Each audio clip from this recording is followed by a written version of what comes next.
Are you looking for a way to dig into your world building for your story? Then I recommend that you check out my world building workbook for fiction writers, now available. It's at howtowritethefuture.com. Just head on over there, click, sign up, put your name and email, and there you go. That workbook will be delivered to your inbox straight away. Hey everyone, Beth Barany here with How to Write the Future podcast. This is a podcast that offers tips and support for science fiction and fantasy writers, and actually writers of all kinds, who want to create positive, optimistic futures. Because I believe when we vision what is possible and we put that into our fiction, we actually help make it happen in the world.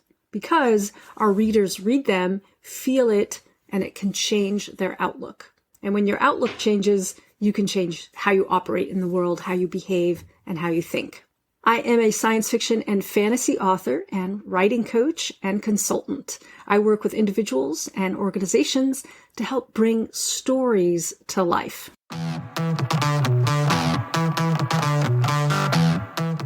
In previous episodes of How to Write the Future, I mostly shared my thoughts on various topics, helping fiction writers to build their worlds and edit and market.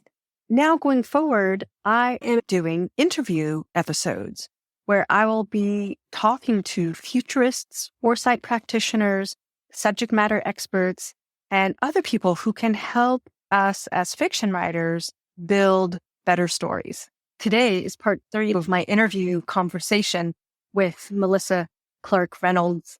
Melissa works as a futurist foresight practitioner. She's particularly interested in the future of food, and that is what this part 3 is about. Melissa and I met at a futures course in the UK last summer, offered by the School of International Futures. She currently lives in New Zealand. She has a very impressive CV that you can read in the show notes. Enjoy the show. There's all these different ways that we can look into the future. And if you want to speak to some of the major things that you see coming that we might all go, oh yeah, totally understand. And then some surprising things. If there's like a top 3 list or a top 5 list, maybe a global scale, but of course, root it in what you know for your region. Yeah, there's a lot I've been thinking about the future of food. And I feel like we've got a bit fixated on technology. And obviously I have a background in technology, so it's easy to fall in love with the tech. But I'd like to think about just a couple of the big cultural trends that we're seeing around food. So one of them is how we might think about killing things for food in the future. And so I'm really curious about what I see as emergent discussions around animals and ethics. There's been some really interesting documentaries. So if we think about My Octopus Teacher, I think it's an interesting one because there's obviously been lots of vegan documentaries about cowspiracy and others to try and use shock tactics to put people off eating sentient animals. This is interesting to me because it's really driven some legislation in the UK now that octopus is defined as a sentient being, that there's been a whole lot of research on them. We know they change color when they dream. We know that they can open jars, problem solve. They're really a fascinating thing.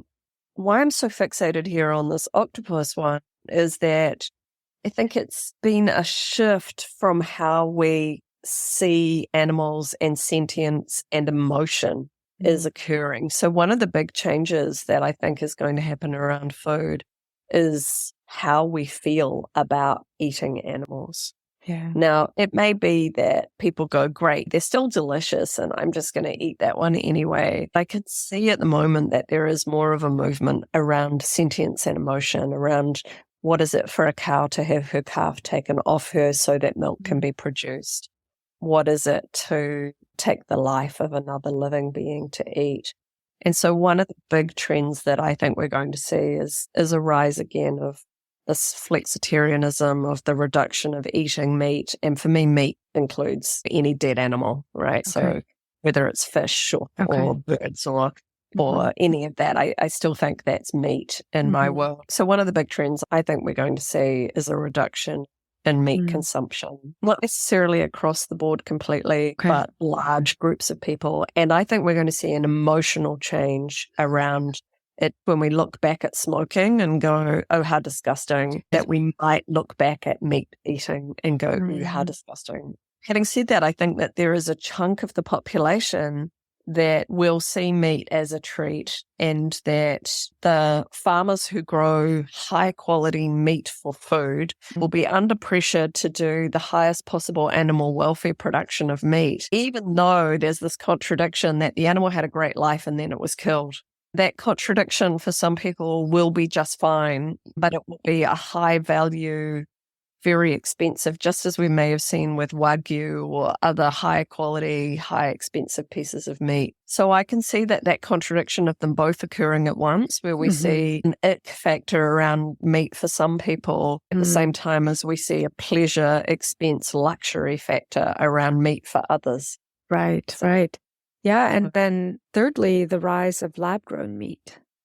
And then lab-grown meat. Yeah. And so the whole cellular agriculture, I'm really very interested in. What this, of course, requires is possibly the land that is being used now internationally to grow crops to feed animals. Instead, they'll grow crops to feed cellular agriculture. So milk production for me, I'm particularly interested in. I feel like we grow crops to feed to a cow to turn into milk.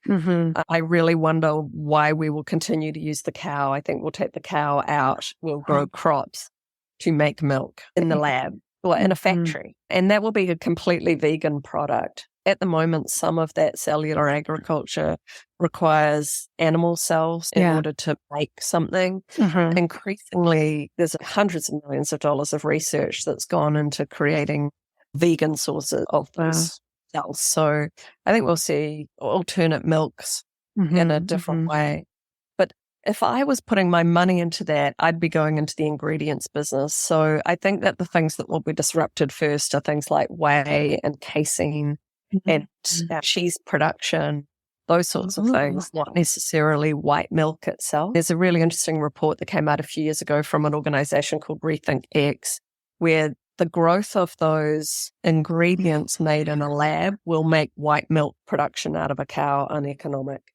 What I think is that you see this massive reduction in the cow population and it being a market for people who want raw, organic, regen created, high quality, expensive milk from a cow, but it's a treat product. It's again, it's not a daily life product. But all of the things like ice cream, cream cheese and sour cream and so on, I just can't understand how they will continue to be made in a cow. Wow. So a complete replacement for milk and the other things that comes from milk, just like we can go to here in the US to even a fast food restaurant like Burger King and get the vegan meat replacement. Yeah. That my husband likes because he normally eats kosher. But when we go out, he wants his burger and he can have it with cheese because he can have that meat replacement. And if you think about keeping kosher or think about eating halal, those things become much easier in a factory kind of agriculture world, which is interesting. And we do see the growth of halal food. I think that's one of the largest growing categories that we should be expecting globally because just as we start to see population dynamics change, the rise of Africa is after the rise of Asia.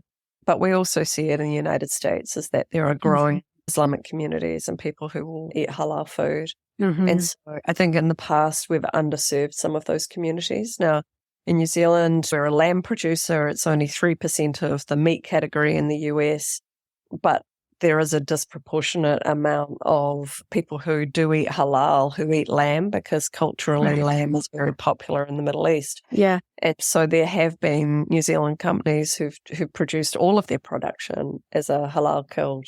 So I think these specialty areas, in a sense, like the growth of halal food will also have an influence on the future. Yeah, what else would I say? I think that urban agriculture is also up for a big change. Okay. So what I mean by this is indoor plant production. And we see it, US companies like Plenty, who have done a partnership with Walmart, rolling out these big indoor agriculture plants across the US as a result. And the early sort of vertical farms, a number of them went broke. But what's really working is this integration with supermarkets or integration with the restaurant trade and growing to order for what people want, often on a subscription prepaid basis. So they've worked out a business model. And then the other thing that's made this urban agriculture really work is just the low price of solar power. If I can put myself into a low rent area on the edges of San Francisco in an old bit of warehouse space with a nice 9-meter stud, I can put solar on the roof. I've got cheap power. I've got cheap rent, and I can cut to order and bicycle it round to a local restaurant. The business model work. And I think we're going to see an increase, particularly as people can work from home more and more. Then office space is going to be moved over to food production. And we're already seeing that globally. Really? So those are my big picks. Oh, I love it. The attitude to milk, big changes in the way we produce and consume dairy, and quite a lot of change in the way that we produce vegetables, but particularly lettuce and berries. They're the first ones that we're seeing disrupted by urban agriculture. And what you call cellular agriculture. I hadn't heard that terminology before. So it's this idea of precision fermentation, cellular agriculture, like making milk in a vat and making it in a cow. And then segueing that to space travel, I'm thinking about what would be the core product they would need to put into a 3D printer so they can create what they wanted. Base nutritious powder. I know that there's some high-end chefs who are working at that level, but imagine we could have that on our spaceships and our space stations, and that's where I go with it. We mine the waste we produce, right? Right. So if we can get past some of that egg factor, we take our wastes, we mine out the carbohydrate from those, and we put that carbohydrate back into a cellular agriculture system. So it seems crazy, but you basically make protein from carbohydrate in those systems. So you need carbohydrate as the base stock. So whether it's cane sugar or something else, you're putting those high carbohydrate plant stocks into a kind of soupy mix of yeasts and microbes. And out of that mix, they create protein. This is how it works. So being able to take that into space makes sense, you know, and reusing everything we have. The one I've thought about a bit in space is reusing the carbon dioxide that we breathe out. Right. And so, you know, so there are some opportunities there to take that carbon dioxide and use that in food production as well. Interestingly, at the moment, we're seeing a global shortage of carbon dioxide for things like beer production and so on. Because carbon dioxide at commercial scale is largely a byproduct of the gas industry, natural gas. And so craft beer's in deep trouble this year because of the conflict in Ukraine and the reduction in gas production. So dry ice is really hard to get at the moment globally. And again, it's a byproduct of the fossil fuel industry. And so I'm curious about how we might solve some of those issues coming out of the current crisis to help us to think about what else we might do with our waste gases, human space. That feels like a really revolutionary kind of perspective and would take folks a lot of, you know, the majority of human population might have a hard time with that, or maybe a lot of Westerners might have more of a hard time with that. But, you know, a lot of other cultures are used to collecting excrement and putting it on their gardens. It's so much fun, Melissa, to talk with you. I can't wait till we do it again. And just for our listeners, where can they find you if they want to connect with you, if they want to learn more about what you do? What's the best place for them to go? Well, despite what's happened to Twitter, I'm still on Twitter. So my handle is Honeybee Geek on Twitter. Melissa means honeybee, and I do keep bees. So, and I'm pretty geeky. So Honeybee Geek on Twitter. You can find me, Melissa Clark-Reynolds, on LinkedIn. I'm not so active there. And I have a website, futurecenter.nz. So message me. I do put out a regular newsletter on signals for one of the government departments in New Zealand, and it's free and you can sign up. And I have just started doing 6-monthly webinars of what I think my top 10 signals from the future are. And so if you keep an eye on my Twitter feed, you can sign up for those and they're free too. Oh, all that sounds so wonderful. I want to be sure to be signed up for all your things. Thanks, everyone, for listening. Right. And until next time. Thank you so much, everyone, for listening to my podcast. Your interest and feedback is so inspiring to me and helps me know that I'm helping you in some small way. So write long and prosper.